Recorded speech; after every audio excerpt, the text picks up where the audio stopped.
And then the first job where I worked in 12 o'clock, worked in the lace mill, the Gouverneur, 6 cents an hour, 10 hours a day, little bits of kids. And there was 13 of us from our section, and they called us the Dirty Dozen because the boys used to crawl under the looms and they had a steel thing on their finger, and they'd punch the bobbins out, for the weavers and get them out so the girls that run the... Loom? No, the girls that wound up the thread. The winders. The winders, yeah. That we would give them spools to them, and they would wind them up, and then they'd have to give them back to the weavers. They were from England, the weavers. And one weaver, we called him Little Tommy.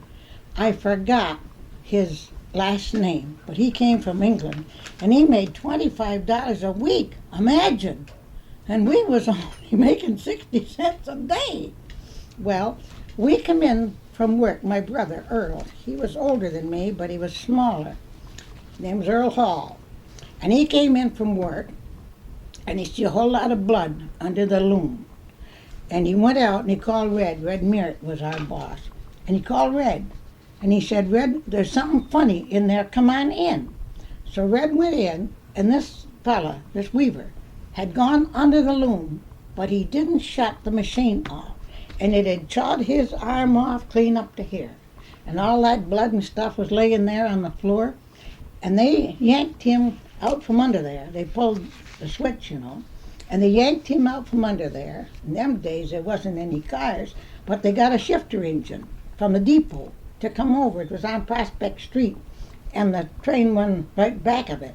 And they got the shifter engine to come over, and they took him to Watertown, and they cut his arm off and saved his life, but he was crippled for life. He went back to England, and he never come back again. But wasn't that an awful thing? Yeah. And we see that when we was little bitty kids. Yeah. 12, 13 years old, they used to call them the sweatshops. They hired them little kids because they was good little workers, and hell, they could get them for mere nothing. And I Hired them through the summertime.